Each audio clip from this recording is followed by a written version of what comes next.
अस्सलाम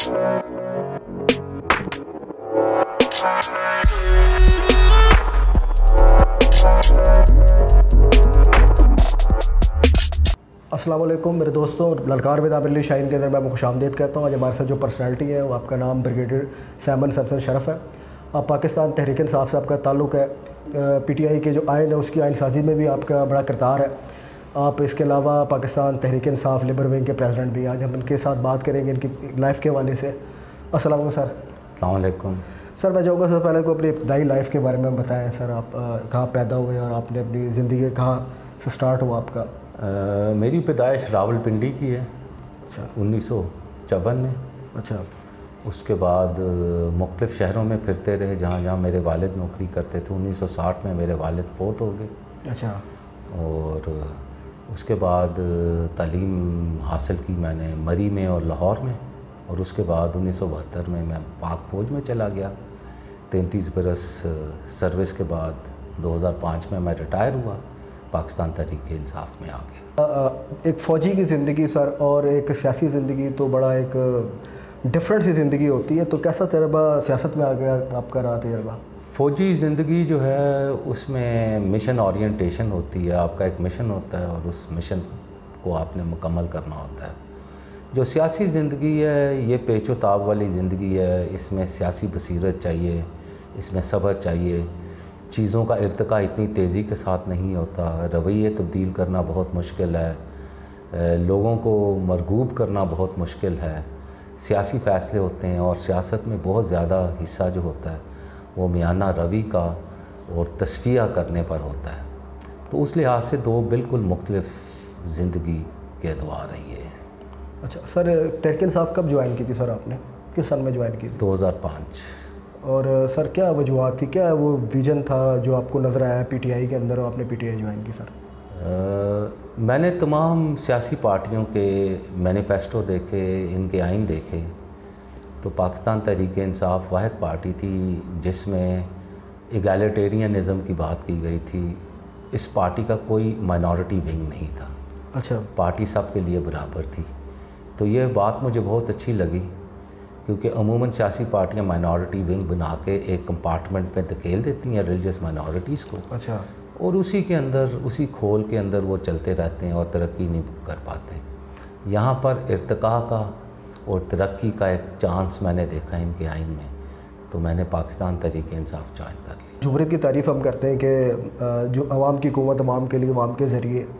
क्या पाकिस्तान का जो सियासी निज़ाम है इसके ऊपर नज़र आता है आपको कि वाकई क्या अवाम की हुकूमत बनती है और अवाम के ज़रिए बनती है और अवाम के लिए भी है? वो हमारा पाकिस्तान का अभी तक जो सियासी निज़ाम है ये एलीट्स का सियासी निज़ाम है। इट्स पे एक ख़ास तबका है जो मसलत है एलीट्स का।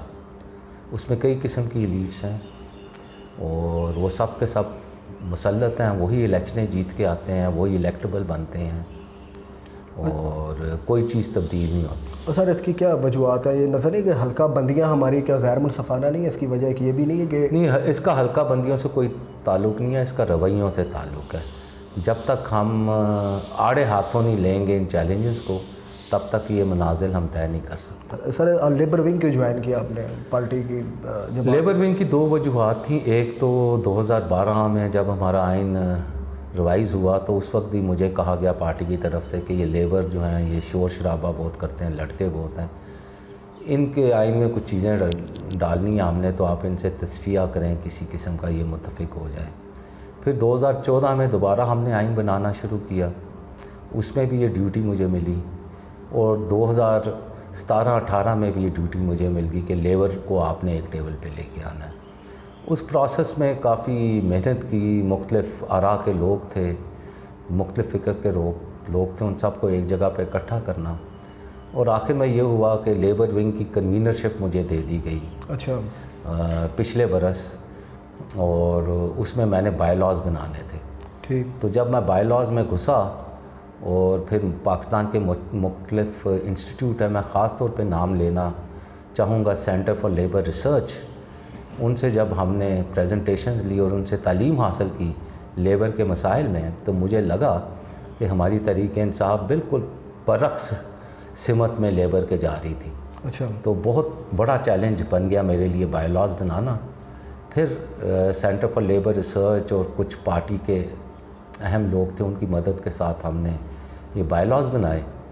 तो बायलॉज जब मैंने ख़त्म किए तो मुझे एहसास हुआ कि इन बायलॉज को इम्प्लीमेंट कौन करेगा। इनको तो इम्प्लीमेंट करने के लिए बहुत बड़ा दिल चाहिए, बहुत बड़ी हिम्मत चाहिए, तो इनको इम्प्लीमेंट कौन करेगा। तो उस वक्त फिर मैंने फ़ैसला किया, मैंने चीफ़ ऑर्गेनाइज़र से इल्तमास की कि अगर आप लेबर विंग को बावकार और दर हकीकत एक बाअमल विंग बनाना चाहते हैं, पार्टी की रीढ़ की हड्डी बनाना चाहते हैं, तो 3 साल के लिए इसकी लीडरशिप मुझे दें और मैं इसको सीधा करता हूँ। और यूँ मैं लेबर विंग का प्रेसिडेंट बन गया। अच्छा सर, लेबर यूनियंस हमारे अभी तक पीटीआई की उस तरह नहीं बन सकी और बड़ी कम तादाद है, इसकी क्या वजह, और आप क्या फ्यूचर में हम देखेंगे कि लेबर यूनियंस पाकिस्तान तहरीक इंसाफ की मज़ीद रजिस्टर्ड होंगी? पीटीआई कहती है हमारी 22 साल उम्र है। अच्छा। तो 21 साल तक तो लेबर यूनियंस हमारी पार्टी में नहीं थी, मासवाई कराची के। ठीक। एक वापडा की यूनियन आपकी पंजाब से बनी थी, एक पीआईए की यूनियन बनी थी आपकी इस्लामाबाद से, जो तबाह व बर्बाद होगी। उसके अलावा क्योंकि मज़दूरों की तादाद तनासब के लिहाज से कराची में सबसे ज़्यादा है, तो वहाँ पर कुछ लेबर यूनियंस थी। पंजाब में लेबर यूनियंस नहीं थी, अगर थी भी चंद एक तो उनको दबा दिया गया था जिसका पार्टी को इल्म नहीं था। केपीके में एक भी लेबर यूनियन नहीं है, बलूचिस्तान में एक भी लेबर यूनियन नहीं है।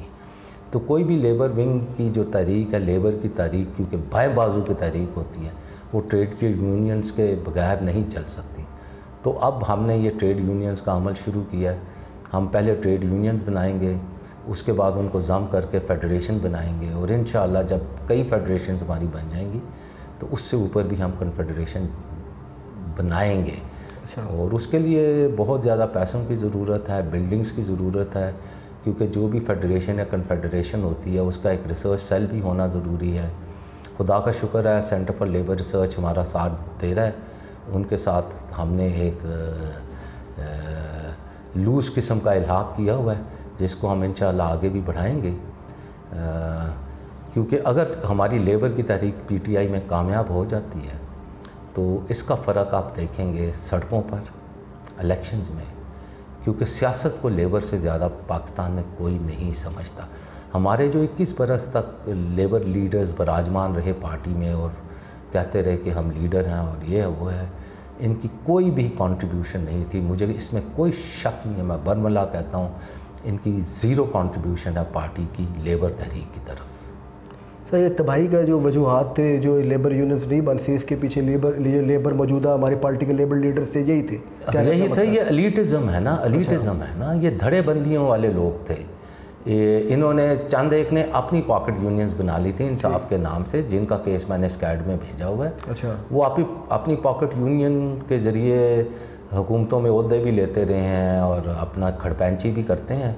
दर हकीकत इनका पार्टी से कोई ताल्लुक़ नहीं है, इनके अपने जो ज़ाती मफादात हैं उनके लिए जद्दोजहद। अभी सर ये पीआईए का भी, अभी लेबर यूनियन का भी एक मैं देख रहा था, हमारे एक लड़ाई झगड़ा बना हुआ था, वो उसके वाले से थोड़ा बताएं। वो तमाम मसाइल हमने खुदा के फजल से चीफ़ ऑर्गेनाइज़र साहब की स्पेशल पर्सनल इंटरेस्ट की वजह से, डॉक्टर अबुल हसन की पर्सनल इंटरेस्ट की वजह से, ये सारे जो रुकावटें थी हमने अबूर कर ली हैं। अच्छा सर, स्टील मिल का एक बड़ा इशू रहा जी, इसका मुझे हमेशा दुख रहेगा कि हमारी अपनी इंसाफ स्टील मिल, जो हमारी सबसे बड़ी union collective bargaining agent Karachi में मौजूद थी, हुकूमत ने उसके ख़िलाफ़ एक्शन लिया। हमारे लोगों के ख़िलाफ़ हमारी हुकूमत के होते हुए FIR काटी गई, उनके साथ बदतमीज़ी की गई, झूठे मुकदमे किए गए, उन पर फायरिंग भी करवाई गई।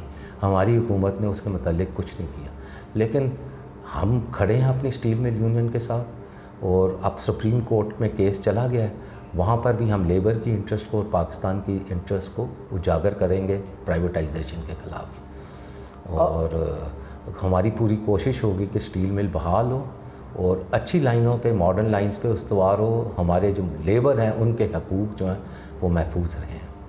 अच्छा सर, जमहूरियत के अंदर कहा था कि तालीम जो है वो रीढ़ की हड्डी की हैसियत रखती है, तो सर हमारे क्या वजह, क्या पाकिस्तान तहरीक इंसाफ को क्या पढ़े लिखे लोग को नहीं लाना चाहिए ज़्यादा तंजीमों के अंदर, specially president, SVP, general secretary, इन सीटों पे हम सही पढ़े लिखे लोगों को लेकर आए हर विंग के अंदर, सिर्फ मदर बॉडी में नहीं, हर विंग के अंदर। सर आपकी इसके बारे में क्या राय है? अभी तो बहुत बड़े मुस्बत इक़दाम उठाए गए हैं चीफ़ ऑर्गेनाइज़र की क़ियादत में। अब पढ़े लिखे लोग ही आ रहे हैं, ज़्यादातर पढ़े लिखे लोग आ रहे हैं, और नया आइन पार्टी का बना, और वो आइन जो है वो उसके डिसिप्लिन के हदूद क़यूद बहुत सख्त हैं। हर चीज़ वाज़े कर दी गई है, इज्तिमाही डिसीजन मेकिंग है, फ़र्द वाहिद की हुक्मरानी नहीं है, और उसके साथ साथ एक सिलसिला है गवर्निंग कमेटीज़ का, एग्जेक्टिव कमेटीज़ का, वर्किंग कमेटीज़ का, उसके तहत है। तो पूरी कोशिश की गई है, एक नई चीज़ है, इस नई चीज़ में कुछ टीदिंग प्रॉब्लम्स होंगे, शुरू में मसाइल होंगे, उन मसाइल का हल निकलेगा, आस्ता आस्ता ये सब कुछ इंशाअल्लाह स्मूथ हो जाएगा। सर मैं आखिर में कहूँगा कि आप कोई पैगाम हो जो आप हमारे PTI के जो वर्कर्स हैं उनके लिए, लेबर्स के लिए, और इसके अलावा हमारी जो नई नस्ल है पाकिस्तान की, उसके लिए कोई सर आखिर में कोई पैगाम दें हमारा? देखें, जहाँ तक लेबर का ताल्लुक़ है तो एक लेबर तो वो है जो इदारों में काम करता है, एक वो है जो इंडस्ट्री में काम करता है। ये सरकारी इंडस्ट्री भी है, गैर सरकारी भी है, प्राइवेट भी है। इसके लिए 3-4 किस्म के लेबर हैं जिनका कोई पुरसाने हाल नहीं है। ठीक, इनफॉर्मल लेबर है। हुकूमत पंजाब ने, वफाकी हुकूमत ने, बलूचिस्तान की हुकूमत ने इनफॉर्मल लेबर के मतलब कोई रिफॉर्म्स अभी तक नहीं किए, सिंध की हुकूमत ने किए हुए हैं। तो एक तो मेरी गुजारिश ये है कि फ़ेडरल गवर्नमेंट, जुल्फ़ी बुखारी साहब, इसके अलावा पंजाब की हुकूमत, इसी तरह बलूचिस्तान की हुकूमत, KPK की हुकूमत भी इनफॉर्मल लेबर के मतलब उन्हीं लाइनों पर रिफॉर्म्स इंट्रोड्यूस कराएँ IRA में, जो कि सिंध की हुकूमत ने किया हुआ है, ताकि इनफॉर्मल लेबर को भी लेबर तहरीक में शामिल किया जा सके। इस इनफॉर्मल लेबर में सबसे बड़ा जो है वो है बॉन्डेड लेबर, और आपको हैरत होगी कि बॉन्डेड लेबर ज़्यादातर ईंटों के भट्टों पे काम करता है, और पाकिस्तान में सबसे ज़्यादा बॉन्डेड लेबर जो है वो मसीही है, या हिंदू है या मसीही है। ये वो पिसे हुए तबकात हैं जिनको उठाने के लिए एगैलिटेरियनिज़म के नाम पर इमरान खान ने नारा लगाया था, लेकिन ये पिसे हुए अवाम जो हैं ये मज़ीद पिसते चले जा रहे हैं।